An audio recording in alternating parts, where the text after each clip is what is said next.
Olá, graça e paz. Essa é a 93ª semana da nossa jornada de leitura bíblica. Nessa semana, uma semana mais curta, com feriado bem no meio, vamos avançar no livro de Atos dos Apóstolos, do capítulo 11 até o 18. Nesse trecho temos no capítulo 11, em Jerusalém, Pedro justifica o batismo de Cornélio, um gentil, para os presbíteros da igreja, né? Em Antioquia, os gentios se convertem sob o pastoreio de Barnabé e Saulo. Os gentios convertidos enviam uma oferta para a igreja judaica lá em Jerusalém. No capítulo 12, Herodes mata Tiago, prende Pedro, mas Pedro é liberto da prisão por um anjo e Herodes é morto por um anjo também. Depois, em Antioquia, Barnabé e Saulo são enviados na primeira viagem missionária. Em Pafos, Paulo repreende o mágico Elimas e João Marcos abandona a missão. Em Antioquia de Psídia, Paulo prega e, com a oposição dos judeus, eles passam a pregar aos gentios, no capítulo 13. Em Icônio, eles pregam, mas a oposição dos gentios aumenta e eles são expulsos da cidade. Em Listra, Paulo cura um paralítico de nascença e os pagãos desejam adorá-los, mas depois os apedrejam. Paulo e Barnabé retornam para Antioquia, retornando nas igrejas, passando em cada uma das igrejas que eles fundaram. Capítulo 14. No capítulo 15 surge uma discussão sobre a recepção dos gentios na igreja, que é resolvida, solucionada no Sínodo de Jerusalém, que congrega os apóstolos e os presbíteros das igrejas, né? E a decisão, então, é comunicada a cada igreja no capítulo 15. Depois, no 16, Paulo e Barnabé viajam separadamente na segunda viagem missionária. Paulo com Silas, Barnabé novamente com João Marcos.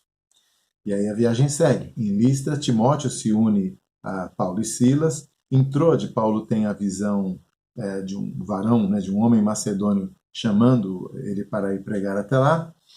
Em Filipos, Lídia se converte. Paulo e Silas libertam uma jovem possessa e por isso são açoitados e presos. O carcereiro se converte após um terremoto e eles são, por fim, libertos.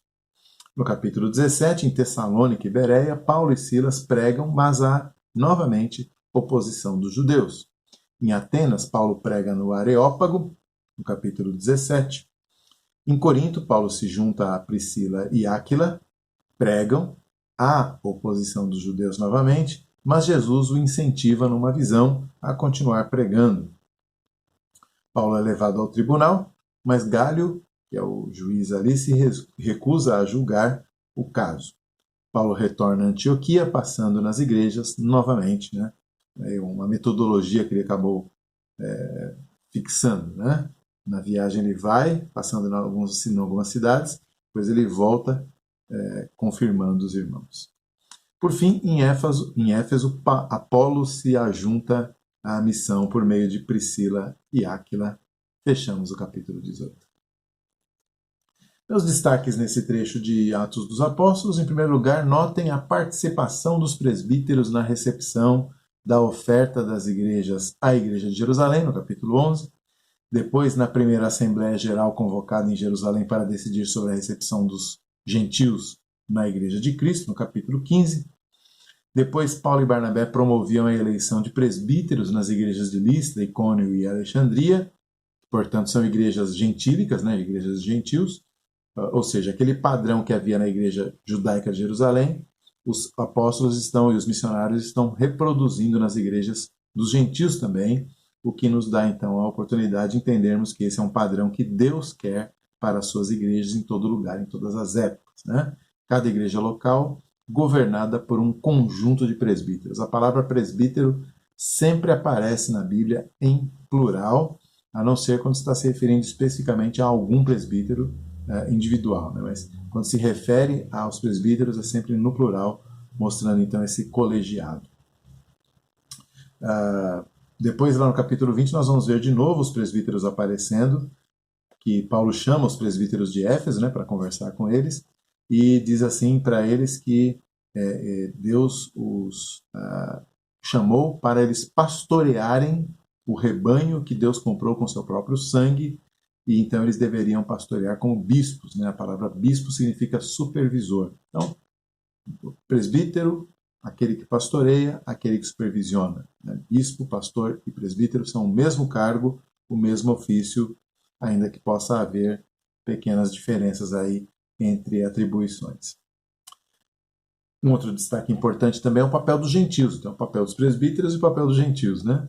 No caso do papel dos gentios, na semana passada, nós vimos a ordem de testemunhar aos gentios que Jesus dá para a igreja logo no começo do livro de Atos dos Apóstolos, capítulo 1, versículo 8. Né? Então, está lá. Vocês serão minhas testemunhas em Jerusalém, Judéia, Samaria e até os confins da terra.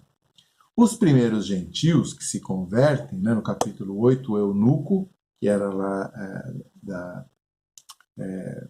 Etiópia, e no capítulo 10, Cornélio, que é um centurião romano, eles possivelmente, né, são os primeiros gentios, eles possivelmente são ainda tementes a Deus. O que é temente a Deus? É aquela pessoa que não é de nascimento judaico, né, não é de sangue, mas ele é um simpatizante do judaísmo, ele já conhece o judaísmo, ele de alguma maneira já teve acesso à religião judaica. E para marcar a presença deles na igreja, o Espírito Santo é recebido ali, né, pela primeira vez na casa de Cornélio por um gentil. Então, Cornélio já é um passo a mais aí, né? Mas as controvérsias vão surgindo conforme esse grupo de pessoas vai aumentando. Então a gente vê no capítulo 11 e no capítulo 15, né? No capítulo 11 Paulo tem que se explicar, Pedro tem que se explicar porque ele batizou um gentil, e no capítulo 15 a questão é como é que a gente vai receber esse pessoal, né? Eles têm que se tornar judeus primeiro para depois virem para o cristianismo? Essa é a dúvida lá. E a decisão de Paulo e Silas também de tê-los como alvo missionário, né? No capítulo 13, Paulo e Silas falam, quer saber, a gente fica pregando nas sinagogas, né? Essa era a estratégia dos missionários, ir para uma sinagoga e lá começar a pregar o evangelho. Por quê? Porque numa sinagoga se reuniam judeus e gentios que conheciam as promessas do Antigo Testamento a respeito de um Messias. Então era muito mais fácil pregar ali. E aí e eles se ajuntavam para isso. E na sinagoga não havia um pastor, né, no sentido de um pregador oficial. A sinagoga ela tem lá a sua liturgia, mas o pregador é qualquer judeu que tenha conhecimento da Escritura, pode se levantar e compartilhar uma mensagem com os irmãos. Então, era um lugar muito estratégico que os missionários apostólicos usavam. Né?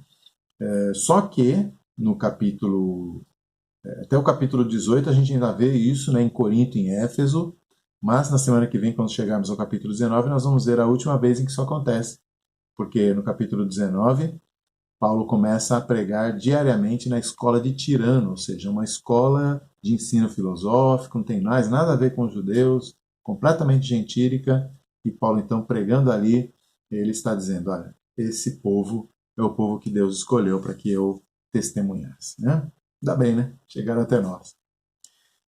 E por fim, então nós vemos que a igreja que começou como um clube de membros muito seleto, foi aprendendo aos poucos que o propósito de Deus era que ela se abrisse para receber mais e mais pessoas de diferentes contextos, diferentes formações, diferentes origens, até formar aquele coral maravilhoso perante o trono do Cordeiro, lá de Apocalipse 5, né? Provindos de todas as raças, tribos, línguas e nações. Que coisa linda que vai ser aquilo. A igreja teve dificuldade para entender isso no começo, mas depois pegou no tranco. O Espírito Santo não ia permitir que a igreja ficasse laborando em erro, né? Indefinidamente. Ele foi lá e consertou. Que bom, né? Participarmos desse movimento do Espírito de alcançar gente de todos os lugares para adorar ao Senhor Jesus. Até a próxima semana. Boa leitura.